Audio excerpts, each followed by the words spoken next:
Hello everybody, मैं आपका अपना शुभिया आज लेके आया है मैराथन पार्ट सेकंड, जिसमें पूरी सिविक्स आज हमें डन करनी है। ठीक है, और फिर मैं आपके लिए हिस्ट्री, ज्योग्राफी और इकोनॉमिक्स के भी लेके आऊंगा। ठीक है, तो आज हम डिस्कस करते हैं पार्ट सेकंड। अगर किसी ने पार्ट फर्स्ट नहीं देखा है, पहले आप उसको देख लो, उसमें भी सारे पीवाईक्यू इंपॉर्टेंट पीवाईक्यू लेके आया था मैं, और ये आपका पार्ट सेकंड। ठीक है, और प्लीज इस वीडियो को अपने दोस्तों को शेयर करें ताकि उनको बेनिफिट हो। ठीक है, और अपने कमेंट्स वगैरह करते रहें जो भी आपको नहीं लगे। जैसे कि मैंने कहा था आपको कि मैं आपको नोट्स सेंड कर दूंगा कल तक की। ठीक है, तो आप डिस्क्रिप्शन में जाकर आप नोट्स वगैरह इसको ले सकते हो।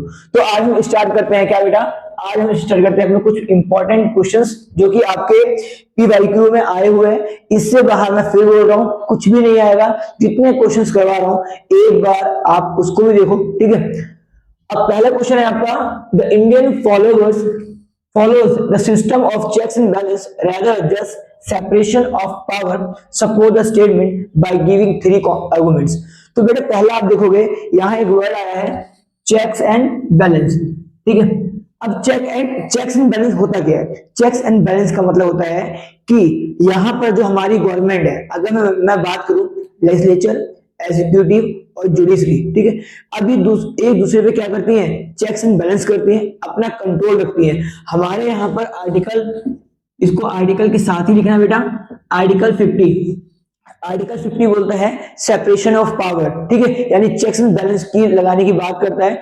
और यहाँ पर आप देखोगे हमारे कॉन्स्टिट्यूशन के अंदर केवल सेपरेशन ऑफ पावर ही नहीं है यहाँ पर, बल्कि चेक्स एंड बैलेंस भी बना रहता है। जैसे कि लेजिस्लेचर, एग्जीक्यूटिव और जुडिशरी जो है, ठीक है, इनके ऊपर चेक्स एंड बैलेंस है। मान लो हमारे यहाँ पर एग्जीक्यूटिव कुछ ऐसे लॉज को इंप्लीमेंट करता है, ठीक है, जो कि हमारे कॉन्स्टिट्यूशन के, हमारे फंडामेंटल राइट्स के अगेंस्ट होते हैं, तो वहां पर जुडिशरी जो है इंटरफेयर कर सकती है और एग्जीक्यूटिव को समझा सकती है कि ये वाला जो लॉ है वो हमारे फंडामेंटल राइट्स के अगेंस्ट है। ठीक है, अगर मान लो जुडिशरी कुछ गलत काम करती है तो एग्जीक्यूटिव और लेजिस्लेचर यहाँ पर चेक्स एंड बैलेंस लगा सकते हैं। यानी आप देखोगे ना, यहाँ पर हर एक लेजिस्लेचर, एग्जीक्यूटिव और जुडिशरी यहाँ पर एक दूसरे को कंट्रोल करते हैं ताकि यहाँ पर एक बंदे की पावर जो है वो ना रहे। तो इसका मतलब बेटा यही होता है। ठीक है, अब हम देखेंगे second, who was the head of the constitution assembly in India and how was the constitution assembly of India form. बहुत इंपॉर्टेंट क्वेश्चन है, ये क्वेश्चन आएगा। तो यहां हम देखोगे पहला head of the constitution assembly, यहाँ पर बी आर अम्बेडकर जो है होते हैं, इनको ड्राफ्टिंग कमेटी के हेड भी कहा जाता है, ये भी याद रखना। उसके बाद क्वेश्चन था कि हमारा कॉन्स्टिट्यूशन कैसे फॉर्म हुआ। तो आपको मालूम है कॉन्स्टिट्यूशन फॉर्म की डेट क्या है? पहले यहाँ पर आप याद रखना कि 9 दिसंबर 1946 यहाँ पर बेटा पहली हमारी मीटिंग होती है कॉन्स्टिट्यूशन की। ठीक है, उसके बाद क्या होता है, उसके बाद देखोगे 26 नवंबर 1949 यहाँ देखोगे हमारा कॉन्स्टिट्यूशन जो है बनकर रेडी हो जाता है। इस समय हमने कॉन्स्टिट्यूशन को अडॉप्ट कर लिया है। और उसके बाद देखोगे 26 जनवरी 1950 में, इस समय हमने अपना कॉन्स्टिट्यूशन को बेटा क्या कर दिया है? इंप्लीमेंट कर दिया है। ठीक है, तो ये सारा एक फॉर्म, एक कैसे कॉन्स्टिट्यूशन फॉर्म हुआ इसके बारे में। और इसमें टोटल जो मीटिंग्स हुई थी बेटा वो थी आपकी 166। और कॉन्स्टिट्यूशन को बनने में जो समय लगा है, टाइम लगा है, वो 2 years 18 months and 11 months and 18 days। ठीक है, इतना देखोगे आप, इतना समय लगा है हमारा कॉन्स्टिट्यूशन को बनने में। तो इस तरह क्या हुआ बेटा, इस तरह बी आर अम्बेडकर ने और बहुत सारे लोग जो थे इनके साथ आए और हमारे कॉन्स्टिट्यूशन को लिखा।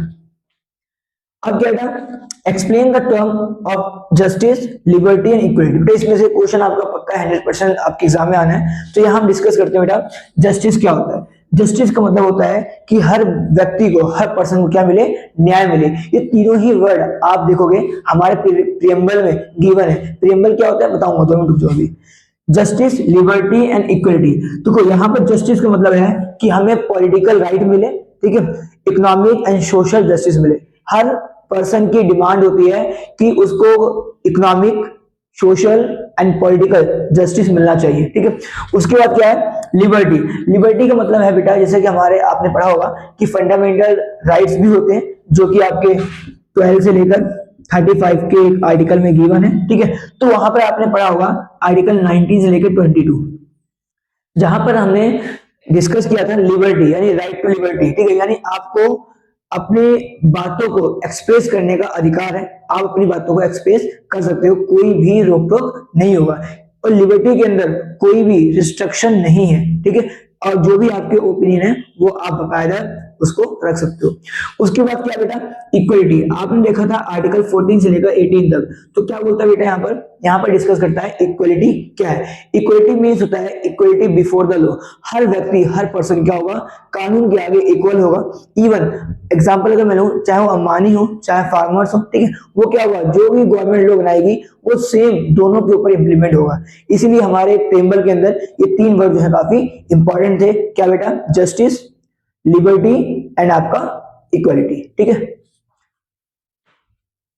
अब देखो, अब यहां पर एक क्वेश्चन आया हुआ है, differentiate between the general election and by election. आपको मालूम है कि जनरल इलेक्शन क्या होता है बेटा, जनरल इलेक्शन जो हम हर 5 साल में करते हैं, ठीक है, तो उसको आप बोलोगे जनरल इलेक्शन।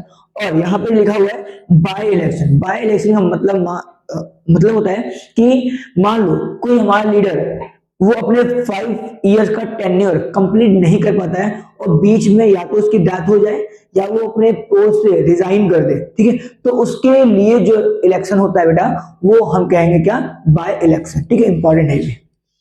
उसके बाद क्या है, व्हाट डज सेग्रेगेशन, बेटा मोस्ट इंपॉर्टेंट है ये क्वेश्चन, तो आपके एग्जाम में फंसना ही है, ठीक है। क्या है, what does segregation mean in south Africa.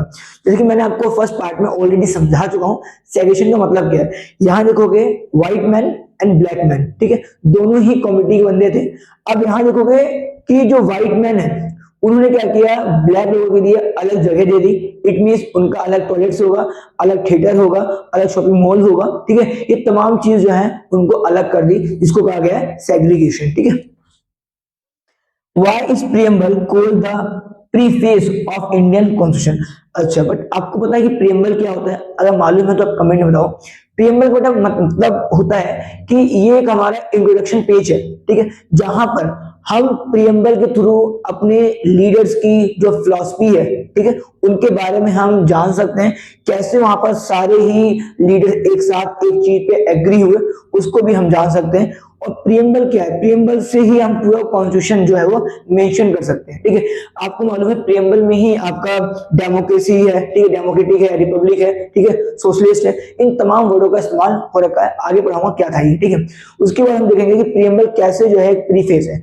Preamble जो है हमारे कॉन्स्टिट्यूशन का एक फ्रंट पेज है, जहां पर जस्टिस, लिबर्टी, इक्वलिटी, फ्रेटर्निटी, इन तमाम वर्डों के बारे में दे रखा है, ठीक है। और ये जो प्रियम्बल है वो कहीं ना कहीं हमें हमारे लीडर्स की आइडियाज, फिलॉसफी, उनके बारे में हमें एक ओवरव्यू देता है कि कैसे सारे लीडर्स जो है किस मैटर पे एक साथ हुए थे, ठीक है, तो इसको हम प्रियम्बल बोलते हैं। तो क्वेश्चन क्या करता था, व्हाई प्रियम्बल इज कॉल्ड, तो ना आपको पूरा बता दिया, डिफाइन कर दिया, ठीक है।